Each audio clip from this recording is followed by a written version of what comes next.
Hello students. So we will be continuing with our next module now. So it is compass surveying. So in comparison with the earlier topics whichever we have studied, that is chain surveying. In chain surveying, the chain or tape is being used for measurement of distances, and chain surveying, here the length of measurement will be slightly lesser in comparison with the other sector of measurement. When a smaller area is to be measured, then of course chain surveying is very convenient one. When the area of survey becomes larger and larger, then chain surveying becomes very difficult to work out with. So we have further uh, types of surveying which are very helpful in larger areas. So compass surveying is the one which can help you in measuring the larger areas. So let us have the introduction of the compass surveying. So as I have told you, compass surveying comes in picture whenever the distances are larger or whenever the area of measurement is quite larger. So in such cases we have to use geometry, the knowledge of geometry for measurement of area. So if you remember, you have learnt how to measure the distances when the shapes are irregular, when the area is irregular. Like if it is perfect rectangle, then length and length multiplied by breadth will become the area of that particular land. And if it is a triangular shape, then you know what is the area of the triangle, how the area is measured. So especially in the case of agricultural fields. So if you have seen agricultural fields, generally fields will not be perfectly rectangle. So most of in your civil engineering stream, you may have to measure land for any kind of work like the construction or for any other irrigation or any other purpose.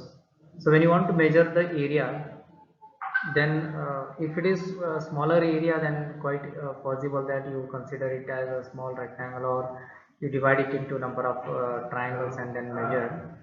But when the area becomes larger, then you cannot simply measure it with the help of any kind of chain or tape. So compass is the one which can help you with that particular work. Like using the geometrical figures, you are going to divide that into number of rectangles or number of triangles. Then the area of each of those triangles will be measured. Then the total area of that land will be the addition of those areas. So compass surveying, here we are going to have an instrument called compass. Compass gives you the angle, and angles in turn will help you to measure the areas. So you are going to measure the area with the help of the angles, and the basic knowledge of geometry will be used here. So compass is one equipment which can give you angle, and you have another equipment called theodolite, which is going to be used for measuring angles. So compass generally gives you the direction, like the north direction as well, and theodolite generally gives you angles. And theodolite is one such equipment which can give you horizontal angles as well as vertical angles. Compass generally gives you the direction of north, and north, using north direction you can get the angle made by any line with the help of north direction. So you will come to know how exactly the angle is being measured with the help of compass, and in your future study in your next semester you are going to know how exactly the angles are measured with the help of theodolite. Moving forward, let us understand some of the basic things of basic definitions which are relevant to compass surveying. You are supposed to understand what is meridian first. Meridian is nothing but a line. Okay, it is a straight line. So meridian is actually a straight line which is referred for measuring any kind of angle. For an example, most of the times if you want to measure angle, you need at least two lines. So at least two lines means what? If I want to know what is the angle of one line, I should have another line with respect to which you are supposed to measure the angle. So if you have a protractor, then definitely you take the protractor and you align it to one of the line. Then you measure what is the angle made by another line. So there has to be one reference on which you are going to keep the protractor. Then you are going to measure the angle made by another line. So when such a practice is being followed, so there is a reference, so there is a base. So that reference is nothing but meridian here. So true meridian, magnetic meridian, arbitrary meridian. These are the three types of meridian which you are going to study. So out of the three, magnetic meridian is the one which you are going to concentrate upon. So true meridian, arbitrary meridian are not important for us, but you should know what are those two as a definition part of this study. So as I have told you, meridian is nothing but the line which is referred for measuring the angle. So if the line of reference, right? If the line of reference is nothing but the line joining north pole and south pole of the earth surface, right? So to get you into this, if you have accessibility to see this figure on your slide on the right side, and okay, so if you can see, you have a north pole here, right, and you have a south pole here. So north pole and south pole, so line joining north and south pole will become number of lines here. If you can see, you have number of vertical lines running from north pole to south pole, right? All these lines are nothing but the meridians, right? And these are true meridian because they originate and they end at north and south poles of the earth. So these north pole and south pole are true north and true south, true north and true south. Why I am using this word true, you will come to know. So remember that true north is being joined to true south by a line which is called as true meridian. So it is the, if I have to give you a definition of this, true meridian is the line in which a plane passing that point and the north and south pole intersect with the surface of the earth. When you read this particular definition, you may find it quite difficult to understand. So remember that true meridian is nothing but the line joining true north and true south, right, passing through the reference point. So it can be anywhere on your earth surface. So you are standing on the earth surface at some point somewhere here, right? Then through this point, a line should pass joining north and south. So it is possible that you join north and south passing through any point on the earth surface. All the points on the earth surface can have a line passing through north and south, right? So that becomes true meridian. True meridian is nothing but a line joining true north and true south on the earth surface. Just remember this. So let us see what is magnetic meridian. So as I have told you, meridian is once again a reference line. So don't get confused with the word meridian. It is just a line reference. So magnetic meridian means it is the direction shown by a freely floating magnetic needle.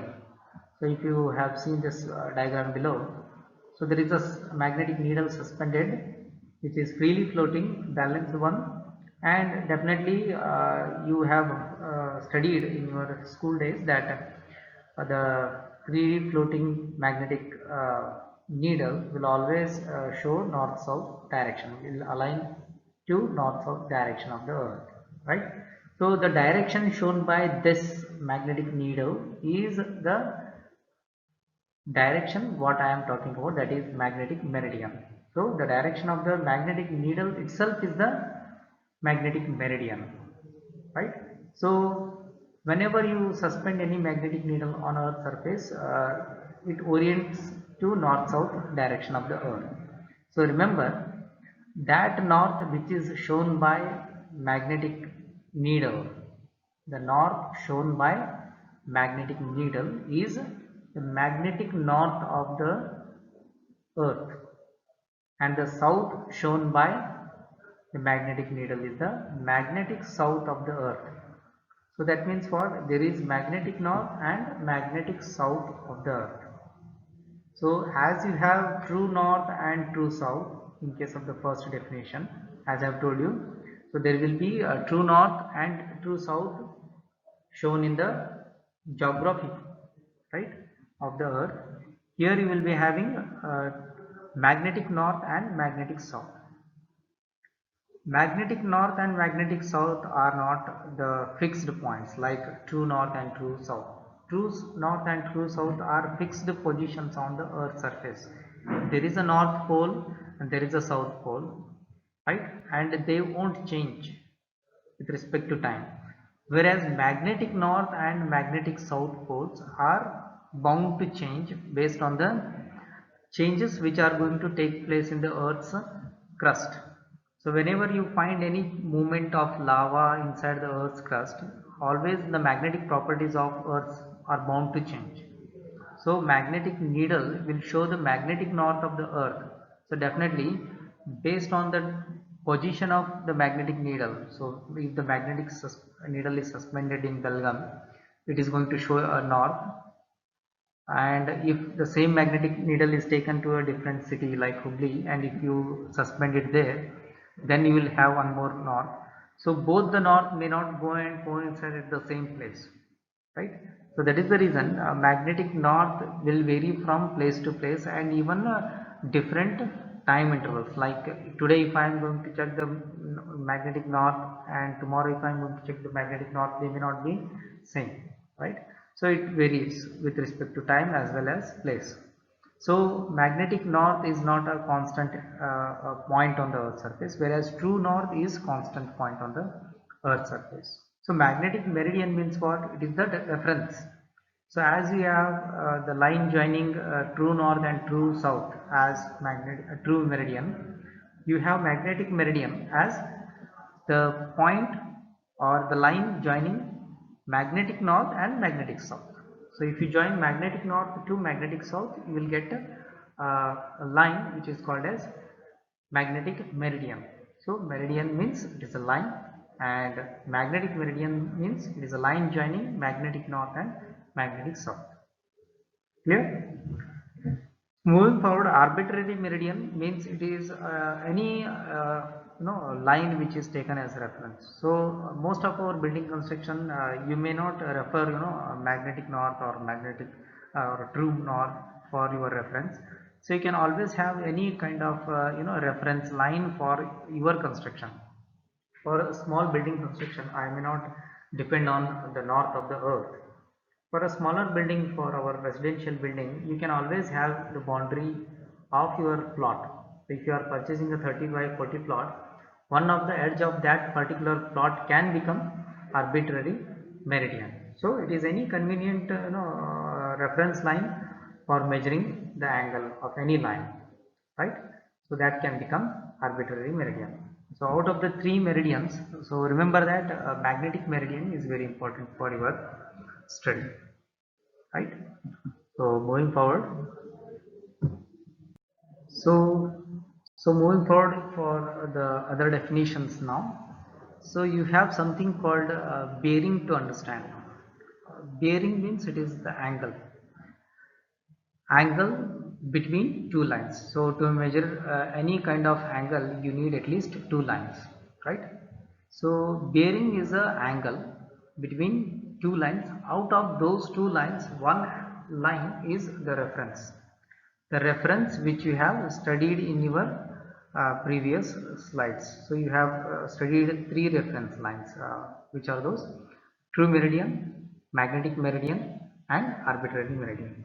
So those are the three references, the reference lines. So as I have told you, bearing is angle, and angle requires two lines. Out of those two lines, one is meridian, another is the line for which you are finding bearing. Bearing of this line is nothing but angle between the meridian and the line, this line, and that angle is a horizontal angle, remember, right? Horizontal angle means what? So horizontal plane, your floor, your house floor is a horizontal plane. So if you draw two lines on your floor, so angle between those two lines will be horizontal angle. So if you have two lines on the wall, then wall is vertical plane, so angle between those two lines on the wall will be vertical angle. So bearing is a horizontal angle. So I have three definitions here: true bearing, magnetic bearing, and arbitrary bearing. So if reference line is true meridian, then the bearing is called as true bearing. So bearing is angle between two lines, and out of those two lines, one line is meridian, and if that meridian is true meridian, then the angle is true bearing, right? So true bearing is a true bearing of a line is the horizontal angle between true meridian through one of the extremities of the line. So if you can see here at the bottom, we have one diagram where line AB you have. I want to know what is the true bearing of line AB. So if I want to find true bearing of line AB at one end, that is one extremity. Extremity is nothing but one end. And at one end, if you draw one more line showing the north direction, right? The angle between this north and line AB is nothing but bearing, right? And if this north is true north, then this line becomes true meridian, isn't it? If this north is true north, then this line is true meridian. So then this angle will be true bearing. Remember, this angle will become true bearing. If this north is magnetic north, if this north is magnetic north, then this line will be magnetic meridian. So magnetic meridian and the line, and this angle will become magnetic bearing. Magnetic bearing of a line is the horizontal angle between magnetic meridian and the line here. Whereas arbitrary bearing means what? It is simply one reference line, and this is the line for which you are measuring bearing, right? So any baseline, any arbitrary line of reference, if you take to measure the angle, then it becomes arbitrary bearing. True bearing means what? The horizontal angle between true meridian and the line. Magnetic meridian means what? The horizontal angle between magnetic meridian and the line. Arbitrary bearing means what? The horizontal angle between arbitrary meridian and the line. So just remember this, right? So as a civil engineer, north is very important for us, because you might have seen almost all the drawings what you are seeing as a civil engineer. At the corner of those drawings, you always find that there is a north direction shown. So why that north direction is shown is very important for us, right? So you will come to know why that is important, why north only is written, and why north is a reference for us. Okay, let us continue. You have something to understand, that is designation of bearings, one of the very important thing. As I have told you, bearing is nothing but the angle between the north and the line. Angle between north and the line is called as bearing, right? Now designation of bearings means we are talking only about the magnetic bearings here. Now onwards, if I am saying that bearing, I mean I am talking only about magnetic bearing. So there, you have understood what is true bearing, you have understood what is magnetic bearing as well as arbitrary bearing. So for a civil engineer, magnetic bearing is very important. So now onwards, all the bearings whatever I am mentioning will be magnetic bearings. So designation of bearings means what? Actually the bearings can be measured in two different systems, right? So one is a whole circle bearing system, and another one is quadrantal bearing system. In whole circle bearing system, how the bearings are measured, and in quadrantal bearing system, how the bearings are measured, that is what you are going to see now. Another name for whole circle bearing is azimuthal bearing, right? Azimuthal bearing system. So there are short forms for whole circle bearing system, that is WCB, and for quadrantal bearing system, QB, right? So try to remember this, because most of the question papers even use these short forms, right? So it should not be new for you. So whole circle bearing system and quadrantal bearing system. So on the left side of your diagram, you can see whole circle bearing system, and on the right side you can see quadrantal bearing system. So let us understand the first one, that is whole circle bearing system. So bearing is always the angle which is measured with respect to north, right? So remember this. So if you see the diagram, so you have north, you have south, you have east, you have west shown, right? So you have number of lines here in different quadrants, right? So you have a line at 45 degree, you have line at 66 degree, you have line at 135, 165, 225, 315, 330. Different lines are being drawn in different quadrants, right? So we will take each of the line and we will see what exactly is bearing of that particular angle, right? So now if you just observe, uh, if you take the first quadrant here, in the northeast quadrant you have two lines, one is at 45 degree, another at 66 degree. So in whole circle bearing system, angle that is bearing is always measured from north, right, in clockwise direction. It is the angle measured with respect to north direction. So whole circle bearing system is a system wherein bearings are measured with respect to north, and they are measured with in clockwise direction. So if you just look at even the line, if it is in fourth quadrant, the angle is measured from north in clockwise direction and it is reached up to that line. Understood? So this is how the angle is being measured in whole circle bearing system. So if the line is in the second quadrant here in 135 degree, right, 135 degree you can see. So this complete angle is the angle made by north with respect to this line, or any angle which is measured in clockwise direction with respect to north. So in whole circle bearing system, always the angle is measured with respect to north in clockwise direction. In quadrantal bearing system, the right side diagram if you see, in quadrantal bearing system, uh, whether